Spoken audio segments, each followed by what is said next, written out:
There are three words I need you to know. Rooh, Qalb, Nafs. Rooh, Qalb, and Nafs. And in that order. 1 Rooh, 2 Qalb, 3 Nafs. What's in the middle? Qalb. Qalb is the battlefield. The Qalb is the battlefield between the Rooh and the Nafs. The Nafs says, take more. The Nafs says, I want more. The Nafs has greed. The Nafs has desire. The Nafs has vengeance. The Nafs has jealousy. The Nafs has lying and cheating and just get yourself. Me. That's Nafs. And the Nafs wants control over the what? The Qalb.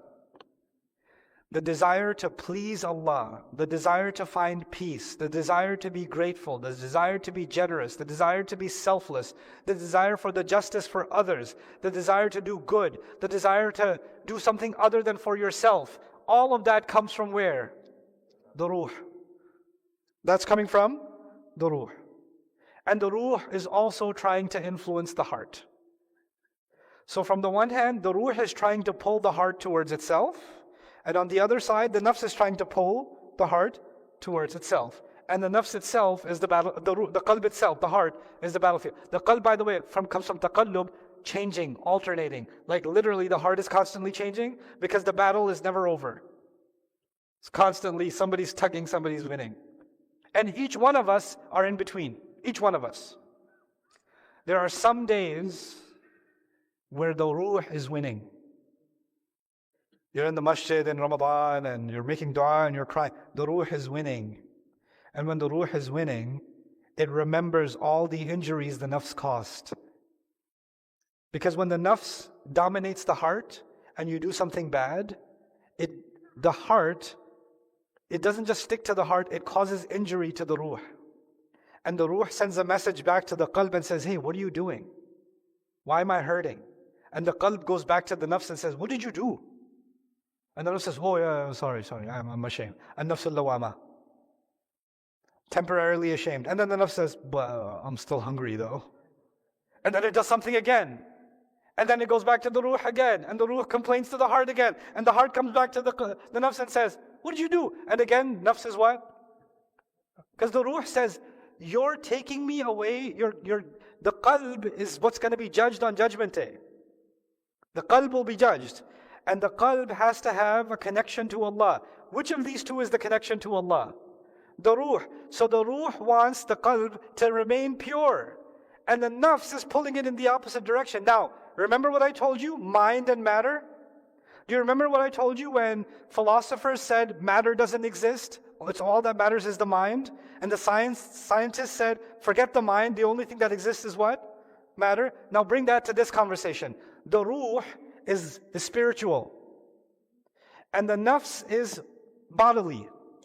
It's the bodily needs. It's the material needs, right? So this is the battle between the spiritual, the mind, and the matter, the spiritual and the physical, inside of ourselves. In Christianity, that battle, the solution was go into the monk life. Feel guilt your whole life. Be lawama your entire life. In Judaism, have a little bit of lawm at the end of your life. In modern psychology, who needs a nafs al-lawama? Get rid of it. Get rid of it. Get rid of the Rooh. We don't need it. There's no Rooh. There's just a nafs al-amara. Do whatever you want. What did the Quran do? The Quran did not say that the Rooh is more important than the nafs. The Quran created a harmony between the body and the soul. The Quran didn't say just remember Allah and don't enjoy good food. The Quran did not say have desires but don't get married. The most spiritual time of the year is Ramadan, isn't it? And Allah says fast, which means you're denying your body. But then at night He says go be intimate with your wives. What? And eat and drink until the morning comes. Isn't that for the nafs? So all day you took care of your Rooh, and all night you're taking care of the nafs. And then Rooh, and then Nafs, and then Rooh, and then Nafs, all month. It's not an entirely spirit, it's a month of balance. Allah says, وَوَضَعَ الْمِيزَانِ Allah revealed a balance. The most spiritual moment of your life will be Hajj, isn't it? We wear clothes that we're going to be buried in. Isn't it? Meaning, all we care about is akhirah. That's all we should care about. We're doing tawaf. We get past Rukn Yamani. Everybody raises their hand and says, رَبَّنَا آتِنَا فِي الدُّنْيَا حَسَنَةً وَفِي الْآخِرَةِ حَسَنَةً. If this was only about the akhirah, what should we be saying? رَبَّنَا آتِنَا فِي الْآخِرَةِ حَسَنَةً وَقِنَا عَذَابَ النَّارِ. Why dunya? Because dunya is the problem. That's the nafs. Right? Christianity's solution was deny the nafs. And by the way, then new Christianity, Joel Osteen Christianity, prosperity gospel, came up with a new solution. Nah, you don't have to feel guilty. The Lord wants you to follow your nafs. Why don't you get yourself that Rolex? The Lord got me a helicopter. He got me 2 private jets. I got a mansion in Florida. Jesus is good. Real good. Ding, ding, ding, ding. What did they do? They said, forget guilt. Let's make a new Christianity in which you following your nafs means God must love you. Super smart re-engineering. That's great re-engineering. What is the Quran doing? I told you Hajj is the most spiritual experience, right? You know what Allah says? لَيْسَ عَلَيْكُمْ جُنَاحٌ أَن تَبْتَغُوا فَضْلًا مِّن رَبِّكُمْ. There's no harm on you if you do some business when you go to Hajj. Hajj? Ya Allah, Hajj? I came here to leave dunya. Allah says, no, but you have customers from all over the world coming. If you want to pursue some fadl for yourself, make some new business connections, make some contacts, hey, do it. Do it. There's no harm. What does Allah keep doing in this religion? He keeps balancing the spiritual with the material. Over and over again. In food, in marriage, in finances. Don't give all of your money. Give what purifies your wealth.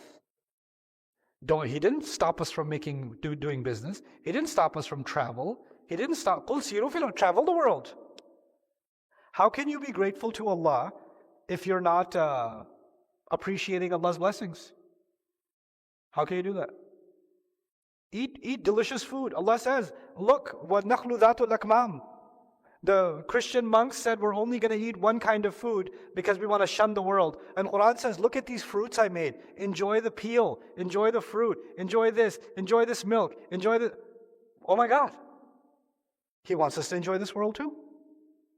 I told you in the beginning of this long-winded introduction, the only ideology that will survive in the end is one that will meet the needs of human nature. And human beings are a huge contradiction. There's an animal inside us and there's an angel inside us. There's a ruh inside us, there's a spiritual thing inside us, and there's a physical material thing inside us. And they both have an appetite, man. They both have needs. And Allah gave us this ultimate balanced religion which addresses the needs of both. And when you go out of balance, then you get a nafs al-lawama. Well, that's when you get a nafs al-lawama.